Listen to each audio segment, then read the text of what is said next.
Assalamualaikum warahmatullahi wabarakatuh. Bismillahirrahmanirrahim. Wa bihi thiqati wa bihi nasta'in. Alhamdulillahil wahidil ahad, al-awwal al-akhir al-muta'ali as-samad al-badi' al-karim al-jawad alladhi laysa li'ajaib sun'ihi nafadun ala tul al-amad ولا لتوالي نعمه تواتر سننه حصر ولا عداد. أحمده حمدا يوافي نعمه يكافي مزيدا، وأسأله توفيق لرضاه وأمنا في عافيته وتأييده. وأشهد أن لا إله إلا الله وحده لا شريك له شهادة أنتظم بها في سلك ذوي الأحوال الصادقة والنفوس المطمئنة والمذاهب السديدة. وأشهد أن سيدنا محمد النبي الأمي عبده ورسوله المبعوث بشريعة المطهرة والصراط المستقيم على القواعد المشيدة، العبد الكامل المكمل لمن اكتفاه من أمته المحمودة صلى الله عليه صلاة دائمين بدوام الدهور الأميدة، وعلى آله وأصحابه خزائن العلوم وطوالع النجوم والفرسان القروم في الساعة الشديدة، وعلى السالكين على هديهم السائرين من بعدهم الوارثين سيرهم السديدة، لا سيما من سما شأنهم وعلى مكانهم رتبة علوية ذوي التحقق باتباع والتحقيق في الاستتباع، خصوصا من زاد بشرف الذات بما شاع وداع بما بهر العقول من التتبع والتناسك على التوارث الأحوال والمقامات والسيار المرضية. عن بهم السادة الحسينيين أولي الكرامات الخارقة والآيات الباهرة وسنة المحمدية، بخصوص الوارث المحمدي المتولي من الله الكريم الجواد شيخنا وبركاتنا الحبيب حسن بن أحمد باهرون بعلوي الحسيني الأشعري، أمدنا الله بمداده وأمتعنا المسلمين بطول مداده، وزاد من تضاعف ترقيه على مقامته على طول أمده، إنه على كل شيء قدير وما ذلك على الله بعزيز. أما بعد، قال الإمام سفيان بن عيينة عند ذكر الصالحين تتنزل الرحمات. قال الإمام جنيد نفع الله به: الحكايات جند من جنود الله يقوي بها قلوب المريدين. قيل له: هل لك في ذلك من شاهد؟ قال: نعم، قوله تعالى: وكلا نقص عليك من أنباء الرسل ما نثبت به فؤادك. أشار إلى أن الحكايات في أهوال أهل الطريقة يقوي الله بها قلوب أهل الإرادة. انتهى من شرح العناية.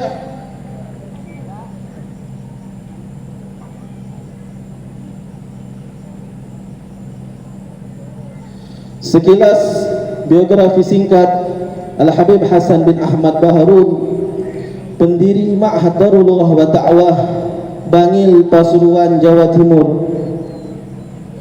Al-Habib Hasan bin Ahmad Baharun lahir di Sumeneb pada tanggal 11 Juni 1934 dan merupakan putra pertama daripada 4 bersaudara Al-Habib Ahmad bin Husain, dari Al-Habib Ahmad bin Husain dan Syarif dan Syekhah Fatimah binti Ahmad Bakhabazi. Adapun silsilah Dahabiyah yang mulia dari beliau Al-Habib Hasan bin Ahmad bin Husain bin Tahir bin Umar bin Baharun. Sejak kecil, kedisiplinan dan kesederhanaan telah ditanamkan oleh kedua orang tua beliau, sehingga mengantarkannya tumbuh menjadi sosok pribadi yang mempunyai akhlak dan sifat yang terpuji. Sejarah pendidikan Al-Habib Hasan bin Ahmad Baharun. Pendidikan agama yang didapat oleh Al-Habib Hasan bin Ahmad Baharun selain diperoleh daripada bimbingan kedua orang tuanya yang ia dapatkan dari Madrasah Makarimul Akhlak Sumeneb dan dari kakeknya yang dikenal sebagai ulama besar dan disegani di Kabupaten Sumeneb, yaitu Syekh Ahmad bin Muhammad Bakhabazi. Setelah kakeknya meninggal dunia, beliau menimba ilmu agama dari paman-pamannya, yaitu Al-Ustaz Utsman bin Ahmad Bakhabazi dan Ustaz Umar bin Ahmad Bakhabazi. Semangat belajar Ustaz Habib Hasan bin Ahmad Baharun sejak kecil memang dikenal sangat rajin dan ulet luar biasa. Bahkan apabila bulan Ramadan tiba, beliau belajar semalam suntuk, mulai sehabis tadarrus menjelang subuh sampai menjelang subuh. Beliau belajar mendalami ilmu-ilmu agama, khususnya ilmu fikih, serta menjadi murid kesayangan Al-Habib Al-Faqih Umar Ba'agil Surabaya.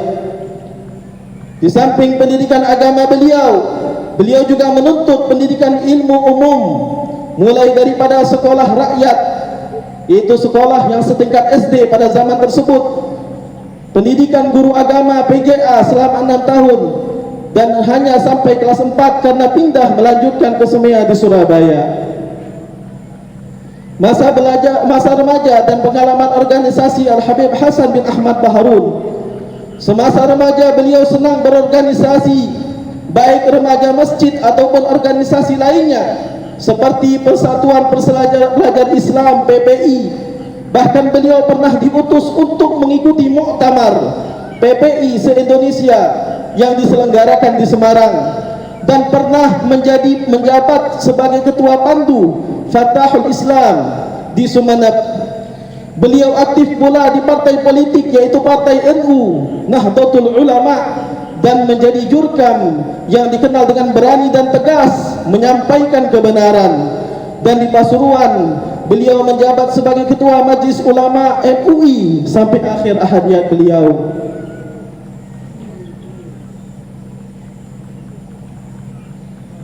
Perjalanan dan konsep dakwah Abuya Al-Habib Hasan bin Ahmad Baharun. Setelah menamatkan sekolah beliau sering mengikuti ayahnya ke Masa Lembu untuk berdakwah sambil membawa barang dagangan. Keluarga Al-Habib Hasan bin Ahmad Baharun pada saat itu dikenal ramah dan ringan tangan. Apabila ada orang yang tidak mampu membayar hutangnya, maka disuruh membayar semampunya, bahkan tidak jarang dibebaskan. Sifat-sifat inilah yang diwarisi beliau, yang dikenal apabila berdagang tidak pernah membawa untung, karena senantiasa membebaskan orang-orang yang tidak mampu membayarnya. Dan pada waktu berkeliling menjajakan dagangan beliau dikenal suka membantu menyelesaikan permasalahan dan konflik yang terjadi di tengah-tengah masyarakat, serta beliau senantiasa mendamaikan orang-orang ataupun tokoh-tokoh masyarakat yang saling bermusuhan. Pada tahun 1966 beliau merantau ke Pontianak berdakwah, keluar masuk dari satu desa ke desa yang lainnya, dan melewati hutan belantara yang penuh lumpur dan rawa, namun dengan penuh kesabaran dan ketabahan. Semua itu tidak dianggapnya sebagai rintangan.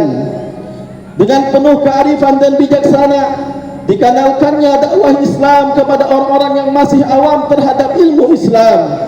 Dan alhamdulillah, dakwah yang beliau lakukan mendapat sambutan yang cukup baik dari masyarakat maupun tokoh-tokoh lainnya. Di setiap daerah yang beliau masuki untuk berdakwah, beliau senantiasa bersilaturahmi terlebih dahulu kepada tokoh-tokoh masyarakat, ulama-ulama, kiai-kiai yang ada di daerah tersebut, untuk memberitahu sekaligus minta izin untuk berdakwah di daerah tersebut. Sehingga dengan budi pekerti dan akhlak dan sifat-sifat terpuji inilah masyarakat beserta tokohnya banyak yang simpati dan mendukung terhadap dakwah yang beliau lakukan. Pada waktu beliau melakukan dakwah, beliau senantiasa membawa seperangkat peralatan pengeras suara, loudspeaker atau sound system, yang pada waktu itu memang masih langka di Pontianak, sehingga dengan hal itu tidak merepotkan orang yang punya hajat yang mengundangnya untuk mencari sewaan pengeras suara atau sebagainya. Dan tidak lupa pula beliau membawa satir atau tabir untuk menghindari terjadinya percampuran antara lelaki perempuan, karena hal tersebut merupakan perbuatan maksiat dan dosa yang akan menghalangi masuknya rahmat dan hidayah Allah Subhanahu wa taala. sedangkan pahala dakwah yang beliau lakukan belum tentu diterima oleh Allah Subhanahu wa taala. Inilah prinsip beliau yang seharusnya kita lestarikan dan kita lakukan dan kita amalkan. Berdagang yang beliau lakukan adalah untuk memenuhi hidupnya dan dijadikan sarana pendekatan untuk berdakwah kepada masyarakat. Kedermawanan dan belas kasihnya pada orang-orang yang tidak mampu menyebabkan dagangannya tidak pernah berkembang karena keuntungannya diberi kepada masyarakat yang tidak mampu, serta membebaskan orang-orang yang tidak mampu membayarnya. Selain itu, beliau memiliki keahlian memotret, cuci petak film yang beliau gunakan pula sebagai daya tarik untuk mengumpulkan massa untuk didakwahi. Karena pengambilan hasil potretan yang beliau lakukan sudah ditentukan waktunya, sehingga apabila sudah berkumpul sambil menunggu mencuci cetakan foto, selesai waktu menunggu tersebut beliau isi dengan ceramah-ceramah dan tanya jawab masalah agama.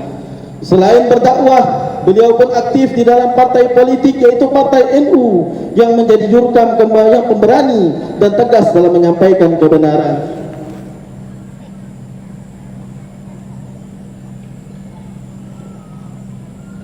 Pada tahun 1970, atas perintah dan permintaan dari ibundanya, beliau pulang ke Madura dan disuruh untuk berdakwah di Madura atau di Pulau Jawa saja. Namun karena kegigihan beliau selama 2 tahun masih tetap aktif datang ke Pontianak untuk berdakwah walaupun telah menetap di Jawa Timur. Pada tahun 1972 beliau mengajar di Pondok Pesantren Gondang Legi Malang, mengembangkan bahasa Arab sehingga Pondok Gondang Legi ketika itu sangat terkenal maju di dalam bidang bahasa Arabnya.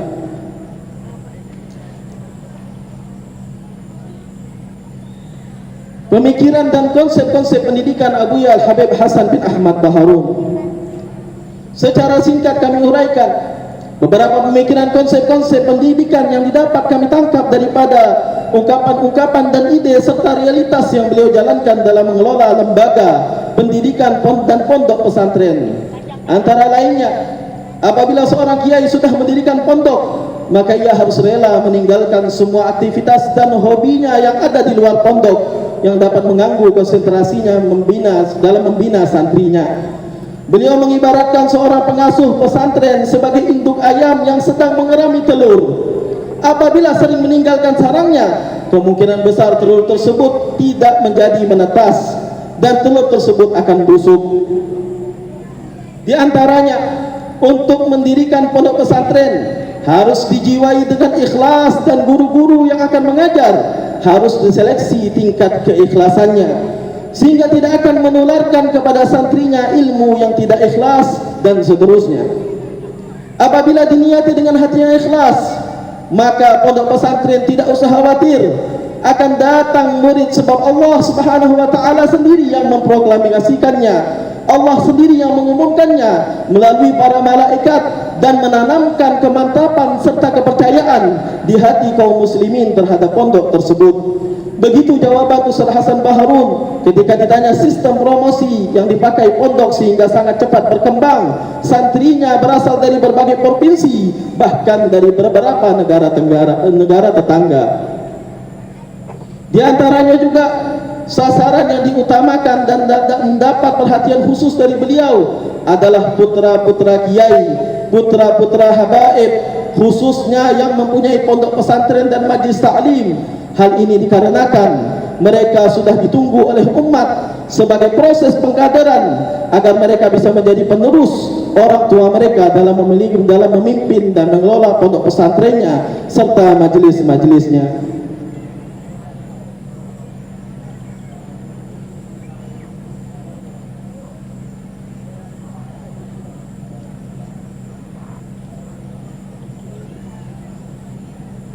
Perhatian Habib Hasan bin Ahmad Baharun terhadap pengembangan dan penyebaran bahasa Arab. Al-Habib Hasan Baharun mempunyai perhatian yang sangat besar terhadap pengembangan dan pembelajaran bahasa Arab. Selain beliau banyak mengarang kitab yang berhubungan dengan bahasa Arab seperti Kamus Bahasa Dunia Al-Asriyah, Al-Muhawarah jilid 1 dan jilid 2, Qawaidul I'rab, kalimatul asma al-yaumiyah, kalimatul af'al al-yaumiyah, 40 kaidah-kaidah nahu yang dinamakan dengan nama pengantar ilmu nahu, serta beliau mewajibkan seluruh santri dan para guru-guru untuk senantiasa menggunakan bahasa Arab. Di samping mengembangkan bahasa Arab di pondok pesantren beliau sendiri, juga secara rutin beliau mengajar di beberapa pondok pesantren lainnya seperti pondok pesantren Nurul Jadid Paiton Probolinggo, pondok pesantren Salafiyah Syafi'iyah Asam Bagus Sukorejo, pondok pesantren Sidogiri Pasuruan, pondok pesantren Langitan, dan beberapa pondok pesantren lainnya mulai dari Banyuwangi sampai ke Jawa Tengah. Adapun bentuk perhatian beliau terhadap bahasa Arab antara lain, beliau sering mengisi seminar-seminar di berbagai perguruan tinggi dan pondok-pondok pesantren serta berbagai lembaga pendidikan untuk menjelaskan pentingnya bahasa Arab. Mengirim beberapa guru dan santri untuk mengajar khusus bahasa Arab di beberapa lembaga pendidikan Islam dan pondok pesantren. Menerima mengadakan kursus bahasa Arab secara gratis di pondok pesantren Darul Lughah wa Da'wah yang terbuka untuk umum, serta beliau menangani sendiri jika ada rombongan kursus daripada pondok-pondok pesantren ataupun perguruan-perguruan tinggi. Senantiasa memotivasi para ulama, para kiai untuk membiasakan bahasa Arab dan menyarankan agar mewajibkan santrinya berbahasa Arab. Senantiasa menyuruh guru-guru untuk mengarang hal-hal yang berhubungan dengan bahasa Arab, mengawasi guru-guru agar menerangkan pelajaran dengan bahasa Arab, dan menegurnya apabila diketahui menjelaskan di kelas menggunakan bahasa selain bahasa Arab. Cita-cita Al-Habib Hasan bin Ahmad Baharun. Beberapa bulan sebelum beliau wafat, sering beliau mengungkapkan cita-cita besar beliau, yaitu ingin membangun organisasi yang menyatukan umat Islam, karena beliau berpendapat bahwa dengan persatuan umat Islam banyak hal yang bisa dilakukan. Bahkan ketika ada pertemuan ulama di Jakarta dan beliau berhalangan hadir, beliau menitip surat kepada Ustaz Qasim bin Ahmad Baharun, saudara beliau, yang mewakilinya dalam membacakan surat tersebut sebagai usulan dari beliau agar para ulama menggagas organisasi persatuan habaib, ulama, kiai, serta santri dan para simpatisan dalam ikatan satu wadah non politik, tujuannya murni untuk kepentingan umat. Bahkan beliau berjanji sanggup meninggalkan pondok dan menyerahkan urusan pondok kepada putranya Abuya Al-Habib Zain bin Hasan Baharun, sedangkan beliau sendiri ingin bersilaturahmi kepada ulama di seluruh Nusantara, mensosialisasikan ide-ide besar beliau yang mulia tersebut.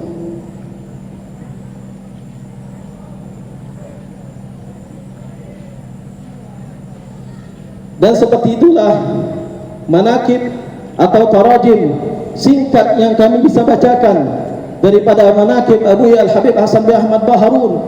Sebenarnya banyak hal yang harus kita sampaikan, banyak hal yang bisa kita tiru daripada beliau, namun karena melihat waktu yang tidak mendukung dan melihat di sini ada guru kami Al-Habib Segaf Baharun yang dimana beliau nanti akan menguraikan lebih dalam daripada apa yang kami bacakan, maka untuk menutupi sedikit manakib singkat ini, kami akhiri dengan seuntaian hikmah yang disampaikan oleh Al-Imam Hasan Basri, di mana beliau mengatakan, ya bani Adam, la yaghurrannaka qawlu man qala al-mar'u ma'a man ahab, fa innaka lan talhaqal abrara illa bi'amalihim. Wahai orang-orang Bani Adam, jangan sampai kalian hanya terlena dengan mengandalkan saja perkataan Nabi Muhammad yang mengatakan al-mar'u ma'a man ahab, karena sesungguhnya kalian tidak akan bisa bersama dengan orang yang kalian cintai daripada orang salihin, kecuali kalian mengikuti amal-amal mereka. Sebagai contoh, fa innal yahuda wan nasara yuhibbuna anbiya'ahum wa laysu ma'ahum. Karena sesungguhnya sebagai contoh, para Yahudi, para orang Nasrani, mereka membangga-banggakan Nabi mereka. Mereka mengucapkan cinta secara lisan kepada Nabi mereka, tapi mereka tidak mengikuti Nabi mereka. Oleh karena itu mereka tidak akan bersama Nabi mereka di akhirat kelak. Kemudian Imam Ghazali mengatakan, wa hadhihi isyaratun ila anna mujarrad dhalika min ghairi muwafaqah fi ba'd al-a'mal aw kulliha la yanfa'. Ini adalah isyarat kalau kita memang hanya senang saja di lisan, tanpa dipraktikkan dalam akhlak kita di kehidupan, tanpa dipraktikkan terapkan dalam amal kita, maka hal tersebut tidak terlalu banyak pengaruhnya bagi kehidupan kita. Mudah-mudahan kita bisa meniru apa yang dilakukan Habib Hasan bin Ahmad Baharun. Segala akhlak beliau, kepribadian beliau yang mulia, keilmuan beliau bisa kita tiru walaupun hanya separuh daripada beliau atau setitik daripada ilmu beliau. Amin ya rabbal alamin. وهكذا مني وبالله التوفيق والهداية والرضا والعناية والسلام عليكم ورحمة الله وبركاته.